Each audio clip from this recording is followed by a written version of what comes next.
அப்படி போடுன்னு விழுந்தாரு பாத்தீங்களா? ஸ்பீட் இல்லன்னா இதாங்க நடக்கும். அப்படி போடுன்னு டான்ஸ் ஆடிட்டே வந்து விழுந்துட்டான். முதல்லயே சயின்ஸ கத்துக்கிட்டு இருந்தா அப்படி ஆயிருக்குமா?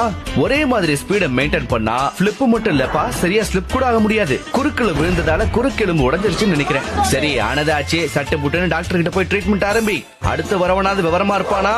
ஐயோ என்ன அடி! ஆக்சுவலி நம்ம தம்பியோட ஸ்பீடு கரெக்டா தான் இருக்கு, ஆங்கிள் கூட கரெக்ட் தான். ஆனா கால்களை டக்கின் பண்ணல. சோ மூமெண்ட் ஆஃப் இனர்ஷியா ரொம்ப அதிகமானதுனால இவரோட ஸ்பின் அவுட் ஆஃப் ஸ்பின் ஆயிடுச்சு. வாங்க ராஜா, நீங்களாவது ஒழுங்கா பண்ணுவீங்களா? பாத்து என்னப்பா மிட்டார்லயே யோகாசனம் பண்ற?